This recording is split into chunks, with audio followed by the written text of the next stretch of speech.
Shalom Jemaat GBI Mega Bekasi Rayon 18. Mari kita belajar firman Tuhan, kita berdoa terlebih dahulu. Bapa, kami mengucap syukur, kami masih diberi kesempatan hidup di dunia ini dan diberi kesempatan beribadah, merasakan dan menikmati hadirat Tuhan. Kami siap belajar firman-Mu. Dalam nama Tuhan Yesus kami berdoa mengucap syukur Bapa. Amin. Ya, sekali lagi terima kasih kesempatan saya boleh melayani firman Tuhan di gereja ini, dan saya merekam ini dari rumah, dan supaya pelajarannya juga mudah, saya akan operate sendiri, jadi nggak usah diedit ya, share screen materi, dan ini saya rekam dengan Zoom. Mungkin tidak sempurna, tapi saya percaya firman Tuhan itu sempurna. Nah, kita akan belajar mengenai keluarga yang kuat, keluarga yang berbuah, karena memang kita dipanggil itu untuk berbuah. Kita tahu keadaan hari-hari ini adalah di mana COVID ini seperti ada gelombang kedua, dan di mana-mana rumah sakit penuh. Melihat keadaan seperti itu, saya ingat kembali, ya, Yoel pasal 1 itu bangsa Israel ada pandemi, tapi pandeminya itu adalah belalang, ya, belalang pelahap, belalang pengerik, belalang pelompat. Jadi begitu pandemi satu selesai, yang belalang jenis lainnya lagi muncul lagi begitu ya. Ini kayak kalau sekarang kan habis COVID Alpha, lalu yang dari London, sekarang COVID Delta yang dari India, sehingga sampai rasanya sampai kapan Tuhan ini pandemi selesai. Nah, waktu itu bangsa Israel ketika ada pandemi jenis yang berbeda, Tuhan membangkitkan Nabi Yoel. Lalu Yoel menyerukan bangsa itu supaya berdoa. Dan seruannya ada dalam kitab Yoel pasal 2 ayat 16, kumpulkanlah jemaah, kuduskanlah jemaah, himpunkanlah orang-orang yang tua, kumpulkan anak-anak, bahkan anak-anak yang menyusu. Baiklah pengantin laki-laki keluar dari kamarnya dan pengantin perempuan dari kamar tidurnya. Ini adalah daftar anggota keluarga. Artinya, waktu itu Yoel menyuarakan suara Tuhan supaya keluarga-keluarga berdoa. Dalam arti, ya ayah, ibu, ya anak-anak berdoa bersama-sama. Nah, sering beberapa ayah berkata kepada saya begini, Pak, saya itu tidak bisa mimpin ibadah, kan saya nggak bisa bawa renungan. Dalam kitab Ulangan itu Tuhan berfirman kepada Musa untuk memerintahkan para laki-laki, para ayah, ya suami, untuk membacakan Taurat kepada anak-anaknya. Ya, kalau sekarang kita membacakan firman Tuhan.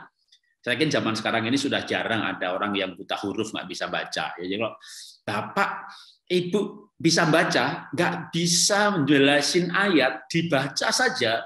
Firman Tuhan itu berkuasa, karena pada mulanya firman itu bersama dengan Allah, dan firman itu adalah Allah. Jadi firman itu hidup, karena firman itu adalah Tuhan sendiri. Jadi seandainya tidak bisa menjelaskan firman Tuhan, keluarga kumpul, bacakan ayat, lalu berdoa. Nah itu yang dikehendaki oleh Tuhan pada waktu bangsa Israel mengalami pandemi.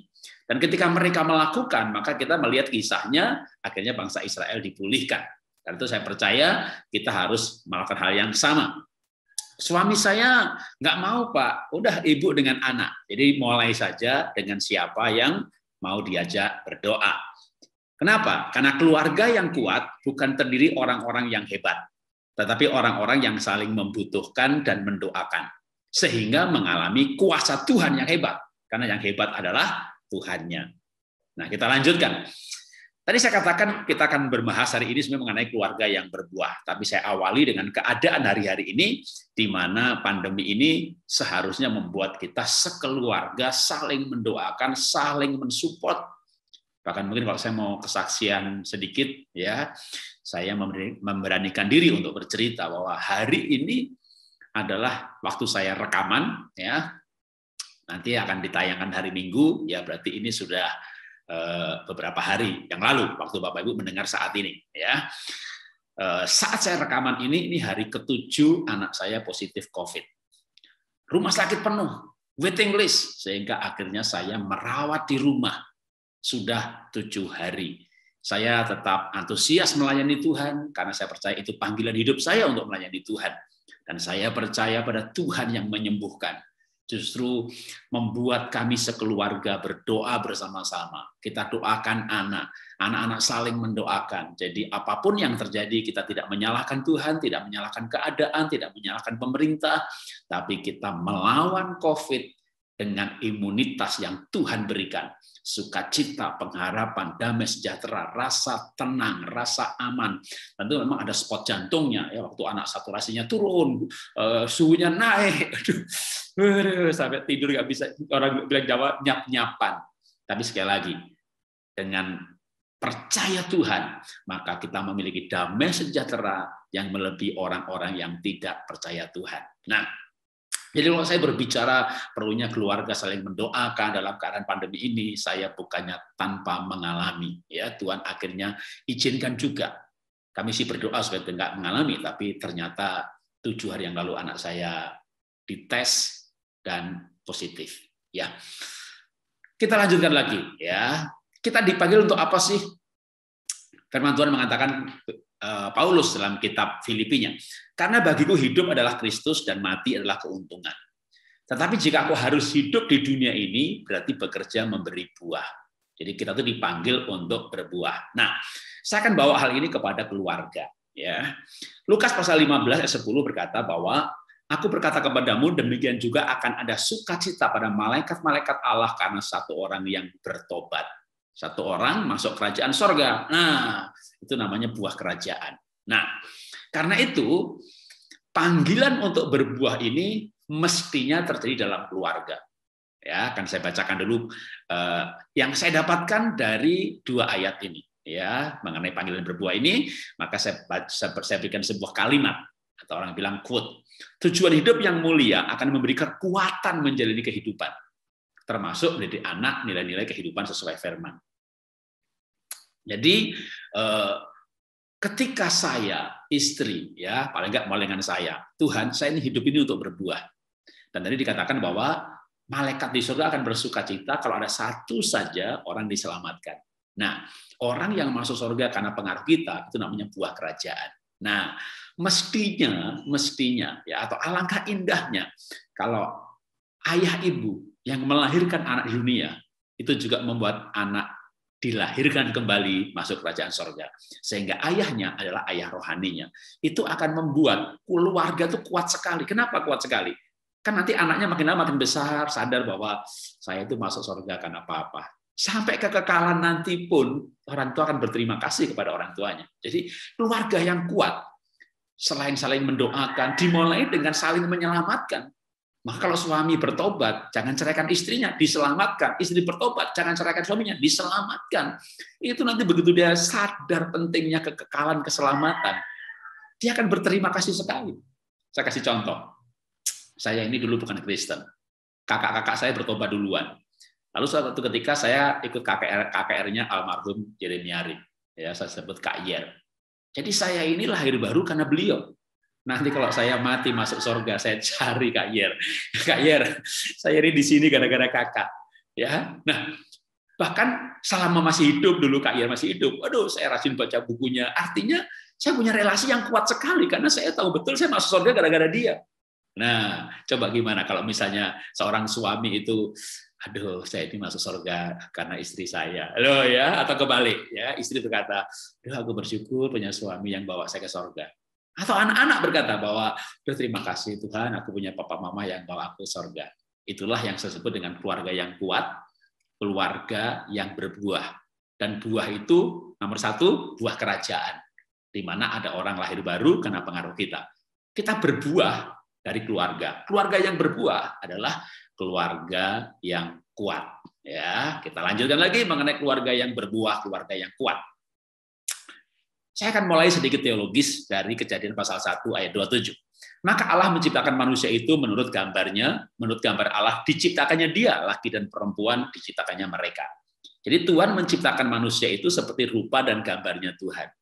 Tapi gambar Tuhan ini rusak karena dosa, sehingga manusia akhirnya hanya ada kelamin dan hormon, lalu ada mindset yang membentuk perilaku. Perilakunya tergantung paradigma, mindset, citra diri, gambar dirinya, yang sebenarnya gambar itu rusak. Ya, maka orang menemukan jati diri, membentuk gambar diri. Nah, tapi ada tetapinya, gambar diri yang rusak ini waktu seseorang lahir baru. Maka tadi saya mulai dengan lahir baru, yaitu menerima Yesus sebagai Tuhan dan Juru Selamat pribadi. Sehingga rohnya dimeteraikan dengan Roh Kudus. Nah, kepada orang-orang yang lahir baru, itu kitab Roma berkata, sebab semua orang yang dipilihnya dari semula, mereka juga ditentukannya dari semula untuk menjadi serupa dengan gambaran anaknya, supaya ia, anaknya itu, yaitu Tuhan Yesus, menjadi yang sulung di antara banyak saudara.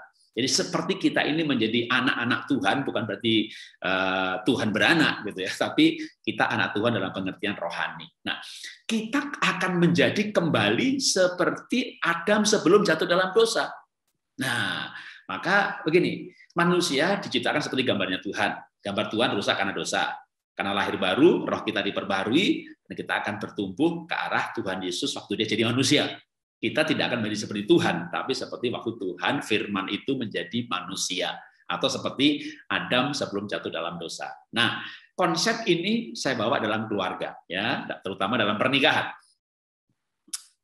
Keluarga yang bahagia, pernikahan yang bahagia, itu jika suami istri, pernikahan dua orang yang dua-duanya mau berubah menjadi seperti Tuhan Yesus. Ya, itu saya sebut keluarga yang bahagia. Kenapa? Karena suami mau berubah ke arah Tuhan Yesus. Katakanlah suami yang gambar biru ini, istri mau berubah ke arah Tuhan Yesus. Maka suami istri jaraknya makin dekat, ya, makin serupa. Makanya kalau saya ini kan berbeda banget sama istri saya. Saya Jawa, istri Tionghoa. Saya pakai batik kemana-mana, istri kagak. Tapi kami saling menyesuaikan diri. Sekarang serasi kemana-mana, ya. Tapi bukan cuma dalam hal baju. Orang yang saling menyesuaikan diri makin serasi dan memperkuat relasi hati. Nah, jadi keluarga yang kuat itu keluarga yang makin serasi. Orang yang saling mencintai itu makin mirip. Tentu saya Jawa, istri Tionghoa. Mata saya nggak akan jadi sipit. Tapi sekarang ini makin lama lucunya makin mirip gitu ya. Dulu saya lucunya pol, bahkan nggak karu-karuan. Lalu istri kurang gitu ya. Sekarang kita bisa menghadapi segala masalah. Ya, ini coba Bapak Ibu lihat wajah saya. Ini anak COVID 7 hari gitu ya. Karena apa? Karena sukacita saya karena Tuhan, karena kekekalan. Bukan saya meremehkan. Kita rawat anak kita dengan perawatan yang sebaik mungkin kita bisa lakukan. Ya, tapi tetap kita tidak boleh stres. Stres nanti malah kita ikut sakit. Ya. Oke, balik ke soal suami istri. Nah, istri saya juga menjadi orang yang sekarang bisa seperti saya, semakin bersukacita misalnya. Atau dulu saya nggak rapi, tapi istri orangnya rapi. Sekarang saya makin rapi. Jadi orang yang saling mencintai itu akan saling menyesuaikan. Dan menyesuaikannya itu sebenarnya karena saya bergerak ke arah Tuhan Yesus dan istri saya bergerak juga ke arah Tuhan Yesus menuju kesempurnaan sehingga jarak kami makin dekat. Itulah kebahagiaan pernikahan. Itu keluarga yang kuat. Keluarga yang kuat itu keluarga yang orang-orangnya berubah. Itu bahkan sorga di dunia. Itu adalah keluarga terasa sorga ketika anggota keluarganya berubah ke arah kesempurnaan. Sebaliknya, suami nggak berubah kayak setan, istri juga nggak berubah kayak setan, dua setan menikah, mau anaknya kayak demit juga, aduh, itu neraka di dunia. Karena itu betapa penting keluarga yang kuat adalah keluarga yang berbuah. Nomor satu, buah kerajaan. Nomor dua, buah perubahan. Karena kita berubah itu kan buah, ya, buah-buah roh. Jadi keluarga yang kuat adalah keluarga yang berbuah. Nah, kita lanjutkan lagi. Saya perulangin lagi mengenai ayat soal berbuah. Yohanes 15 ayat 16. Bukan kamu yang memilih aku, tapi akulah yang memilih kamu dan aku telah menetapkan kamu supaya kamu pergi dan menghasilkan buah dan buahmu itu tetap atau kekal. Supaya apa yang kamu minta kepada Bapa dalam namaku diberikannya kepadamu. Galatia menambahkan 5:22. Tapi buah roh ialah kasih, sukacita, damai sejahtera, kesabaran, kemurahan, kebaikan, kesetiaan, kelemah lembutan, penguasaan diri, dan tidak ada hukum yang menentang hal-hal itu. Yohanes 3:14, Yohanes 1 ayat 4. Bagiku tidak ada sukacita yang lebih besar daripada mendengar bahwa anak-anakku hidup dalam kebenaran. Ya, oke, ini saya lewati ayat yang Kisah Rasulnya. Nah, saya lompati beberapa ayat ya. Oke, nanti saya masuk kembali ke situ deh ya. Nah, beberapa gambar maaf saya lompati tadi ya. Nah, saya ulangin lagi tekankan lagi mengenai berbuah. Pertama berbuah kerajaan, ya melahirbarukan orang lain, dan indahnya itu kalau melahirbarukan anggota keluarga yang belum. Kalau yang sudah semuanya nih, saya kira sekeluarga udah lahir baru semuanya, ya mulai ya keluarga memenangkan keluarga, ya dalam cell group, dalam komsel, family altar, kul, namanya macam-macam, tiap gereja berbeda, ya di kelompok kita namanya kul. Nah itu akan terjadi keluarga memenangkan keluarga. Tapi kembali kepada satu keluarga sendiri, bahkan kita pribadi, kita dipanggil untuk berbuah yang buahnya tetap. Ya, nyawa kan tetap. Makanya orang lahir baru kena pengaruh kita, itu buah kerajaan, itu buah yang tetap, kekal. Tapi juga buah roh tadi. Jadi coba langkah kuatnya keluarga ketika suami makin sukacita, damai sejahtera, penguasaan diri, lemah lembut. Tadi buah roh tadi sebetulnya itu kita tentu kita nggak langsung sempurna semua buah roh ya, tapi mungkin bertumbuh dalam kesabaran dulu, makin sabar, makin sabar, makin sabar, makin sabar, gitu ya. Telitinya belum, kasihnya belum, murah hatinya belum, nggak apa-apa, karena ini proses, butuh waktu. Sepanjang hidup ini kita berbuah, buahnya makin manis, makin sukacita, makin tabah, makin murah hati, makin lemah lembut, makin penguasaan diri. Inilah yang membuat keluarga kuat. Tapi kalau keluarga itu anggotanya nggak mau berubah, waduh ya mantep kayak manteng kayak. Ya setan berubah. Nah, ini gimana keluarga kuat ya? Maka mari kita sungguh-sungguh masing-masing pribadi itu meyakini tujuan panggilan Tuhan kasih kita keselamatan supaya kita berbuah, yaitu berubah. Jadi saya berikan istilah berbuah itu berubah. Ya, nomor satu kan berbuah itu memenangkan jiwa, karena satu jiwa kita bawa ke surga. Tapi yang kedua, berbuah itu apa sih? Berbuah itu berubah. Ya, oke, kita lanjutkan lagi mengenai keluarga yang kuat. Saya beberapa gambar saya lewatin ya. Nah, oke, ini gambar-gambar sebenarnya ada ceritanya ya. Saya berikan istilah bahwa berbuah itu dimulai dari rumah. Jadi ketika anak-anak juga ikut lahir baru, maka sekeluarga menjadi semuanya lahir baru. Lalu kita mulai berbuah yang lain, yaitu apa? Berbuah melayani. Jadi kita mulai mengubah orang lain. Artinya perubahan orang lain karena pelayanan kita. Itu namanya buah pelayanan. Nah, gimana membawa anak-anak supaya ikut melayani? Ya selain mesbah keluarga, mengenal Tuhan, ya akhirnya mulai dibawa pelayanan. Misalnya kalau saya anak ulang tahun, ini waktu anak saya masih kecil ulang tahun, kita bawa merayakan ulang tahunnya di panti asuhan, ya. Lalu anak-anak saya bawa ke pedalaman. Ini cerita waktu kami membawa keluarga pergi ke pedalaman Mentawai, pelayanan, ya. Pergi mengunjungi desa-desa, sekolah PAUD yang kami bangun di pedalaman, dan harus naik pesawat kecil pergi ke sana dan seterusnya. Sampai di sana kami gereja satu gereja yang lain harus naik ojek, bahkan nyebrang sungai. Jadi itu bawa bundulan plastik begitu, itu baju nanti yang dipakai ibadah. Karena di tengah jalan kami akan basah dulu gitu ya. Basah jalan kaki jauh banget, keringetan, pakai kaos saja dah, nanti sampai gereja baru ganti baju gitu ya. Jadi melayani ke daerah itu waduh, ceritanya bisa macam-macam gitu ya. Tetapi yang pasti dunia ini penuh dengan tantangan dan kekerasan. Bisa saja melukai hati, tapi keluarga yang kuat adalah markas kehidupan, di mana setiap pribadi merasa dikasihi dan bahkan dibawa masuk di dalam pelayanan. Maka saya katakan nilai-nilai firman yang dihidupi itu indah sekali untuk dikenang dan berharga untuk diwariskan. Nah, panggilan hidup kita berbuah. Keluarga yang kuat, semuanya lahir baru, pasti kuat sekali. Lalu orang-orang di dalamnya mulai berubah. Bahkan kita bawa lebih kuat lagi. Keluarga yang kuat adalah keluarga yang mulai berbuah di luar, merubah orang lain. Ayah, ibu, suami, istri, anak-anak semuanya dilibatkan melayani dan terlibat di dalam pelayanan. Ya, yang kecil-kecil sekolah minggu dan jadi asisten guru sekolah minggu. Ya, ketika anak kami mulai makin besar, tadi saya bawa mission trip ke pedalaman dan mereka punya pengalaman yang mereka nggak sangka sebelumnya. Di pedalaman tuh saya pikir panas. Ternyata benar, nggak ada AC, ternyata benar, nggak ada hotel, ternyata benar, nggak ada sinyal, ternyata benar. Tapi ternyata asik ya, empati, simpati berkembang, lihat orang susah, tapi mereka kita tolong, dan mereka melihat bahagianya mereka kita tolong, kita jadi bahagia banget. Oh, aku dibukakan bahwa hidup ini ternyata Tuhan itu sangat mengasihi keluarga kita, karena banyak orang jauh lebih kekurangan daripada kita. Wah, ternyata Indonesia ini masih butuh banyak pertolongan, dan sebagainya. Mereka berkobar-kobar mengenai hati misi. Dan akhirnya sekarang mereka melayani. Ketika anak-anak melayani, kita rasanya senang, bahagia, dan kita juga ada rasa damai sejahtera. Ini tentu menjadi kuat kan keluarga yang semuanya melayani. Kami butuh training kehidupan di mana anak-anak dilibatkan di dalam pelayanan. Nah, itulah saya sampaikan hari ini ya, memang tidak bisa panjang karena waktunya ya, tapi yang pasti adalah bahwa Tuhan memanggil kita termasuk sekeluarga untuk menjadi keluarga yang melayani Tuhan.